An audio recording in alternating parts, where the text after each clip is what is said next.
بۆقسەکردنی سیاسی لە سەرم گرفتە بەڕێز ماجد شنگالی ئەندامی ئەنجومەنی نوێنەرانی عراق لەگەڵماندا لەگەڵ بەڕێزیان گفتوگوی زیاترەکەین کە لە دۆکۆ لەگەڵماندا بەڕێز ماجد شنگالی ئەم کاتتان باش. حکوومەتی عراق لەو هەموو ناوچەیە بۆ ئەو ناوچانەی کردوتە سەربازگە کە ناوچەی جوتیاری خەڵکی شنگالن، شوێنی دیکە نەبوو یان بە ئامانجێک ئەوێ کراوەتە سەربازگە. ئێوار باش کە کۆمار بووتە بوو هەمی تەمەژوانێ کوردستان 24 بەڕاستی هەمی ئیجراعاتی حکوومەتی عێراقی وزارەتی عێراقی ئیجراعاتی دژی خەڵکی عێراقە، یعنی ئەڤرۆ ئەم وەکو ئەندامێ پەرلەمانی عێراقی وەکو خەڵکی شنگالی مەدوێم خەڵکی شنگالی ڤەگەرینن هەمیشی زانی شنگال کارێ وێ درستی زیراعەتە و خۆیدانکردنا حیواناتەیە. ئەڤرۆ تۆ 40,000 دۆنەمی ئشوان جۆتیارە ببی و قاعدەی عسکەری تێکی و سەربازی عسکەری بێ ببەت 40,000 دۆنەم هەکە زیراعەتەکە باش بێ و خودێ بارانێ بدە احتیمالە 40,000 طن ژێبێ کێنتر زێدەتر ئەڤە تشتێکی ئابووریە بوو زێدەی وەکە مراسلی وەگوتی 400 جۆتیارە 400 عائیلە فبەڕاستی تشتێکی زۆر خراپە بوو خەڵکی شنگالی و بەڕاستیژی ئەو 40,000 دۆنەم 20,000 دۆنەم برایمە ئێزدینە و 20,000 دۆنەمژی خەڵکێمە برایمە عەرەبانەژی، یعنی بوویە دوو بەشە، بەشێک ژێ جۆتیارێمە ئێزدینە بەشێکژی جۆتیارێمە عەرەبێ وان گوندێت حدودینە. بەڕاستی ئەف تشت ئەبەژنێ مەقبولە، بەڕاستیژی ئەمێ داخوازیکەن بە درستی ئشوان جیهاتێت ئەمنی ئەوێ بری و بزووترین وەقت لازمە حەلەکە بێ مشکلێ بکاتە ئەڤرۆ تۆ دەستێ خو بئێخی سەر عەردەکی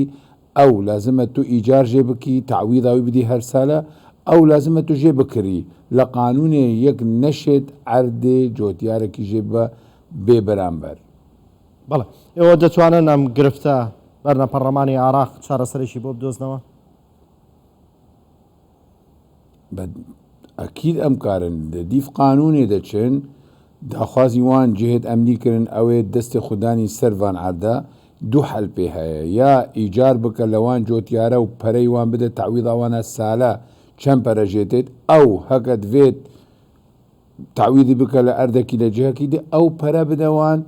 بە کریانی وان وەکو ستیملاک بکە بوو حکوومەتێ بوو ویزارەتی کە ویزارەتی بەرگەریە ویزارەتە ناوخۆیە کیژێ قەواتی وانە بەس بێ دەستی خودینێ سەر و چ تعویضێ و پەرە نەدەوان جۆتیارە چ شێوی ئەم قبول ناکەن لەن وەکو گوتیتە ئەڤرۆ شنگال جهێ زیراعەتەیە مەدوێم خەڵکی شنگالێ ڤەگەرین بە چ ڤەدگەری بە شول و بە فڕەسی عەمەل یەکشوان زیراعەتە، ینی نەها ئەم تەنجیع خەڵکی شنگالێتکەن لەسەر وەکو گوتی بیر ارتیوازی بکۆلن جا زیراعەت زێدە بێ ئەف ساڵ زێدەترینی 100 هەتا 200 بیر ارتیوازی مەهێلا خەڵک بکۆلێ و زیراعەتە گەنم و جەهی بکە جان بکار من خەڵکی خوڤەگەرین وەکو مەزدەرێکی پەرە بووان چێبێ بەس ئەف خوتوانەها 40,000 دۆنەم الڤێ دەرێ بەس ئەڤەنەها خوتوا بەرێ مەرحەلە احتیمالە هیچ بەرو حدودی هەتا بەعاج بهترژی ئەردێ خەڵکێ بە لە نەڤەنەها بوو دو ساترە ساترێک لەسەر حدودێ سووریا ساترێک لە نێڤە وی ساترێ سەر حدودی و ساترێکی دی لەسەر نێزینگی شارعی چێگەن 40,000 دۆنەم مەساحەکە زۆر زۆرە مەزنە بوو جۆتیارە. بەڵێ قایم کامی شنگال دەڵێت چەند جارێک داوامان ئاڕاستی حکوومەتی عراق کرۆ بەڵام تا ئێستا بێوەڵامە حکوومەتی عراق بۆ ئامادەنیە وەڵامێکی بداتەوە. بەڕاستی حکوومەتی عێراقی لە مەسئلەی شنگالی بەڕاستی زۆر لاوازە یا یەکیشوان ئەم هەمیزان ئەڤە 2 سال بۆرین لەسەر ڕێکەفتنی شنگالی هەتەنها ڕێکەفتنی شنگالی جێبەجێ نەکرێت چ نقطەژی جێبەجێ نەکرێت ئەو یەکش خاڵێ سەرەکیەی تشکیلە حکوومەتە محەممەد شیع سوودانی هەتان ئەمە تشتێکە سەر عەردێ نەدیتە نەش ئالێ ئیداریڤە نەش ئالێ ئەمنیڤە نەش ئالێ سیاسیڤە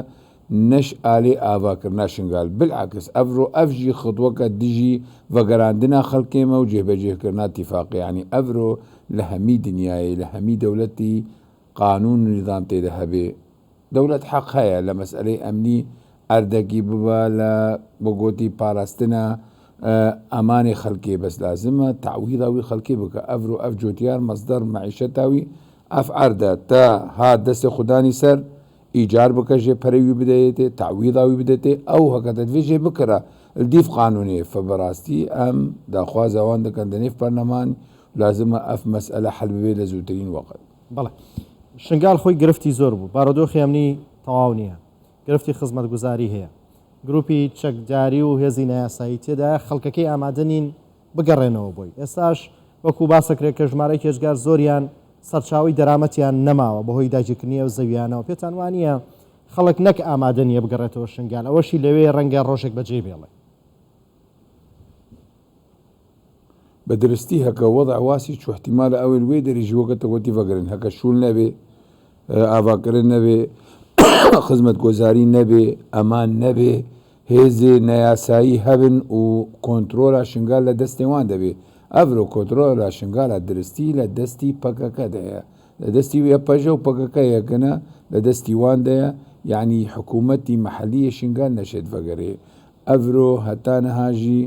چت پرۆژەی درستی خەل نەشێتە شنگالێ چێگە و vەگەڕاندنە خەڵکی شنگالی ئاوارەیوان هەتانها نەگەهەیە 20 سەدێ بەڕاستیژی مەگۆژی حکوومەتە عێراقی لازمە جدیەت هەبێ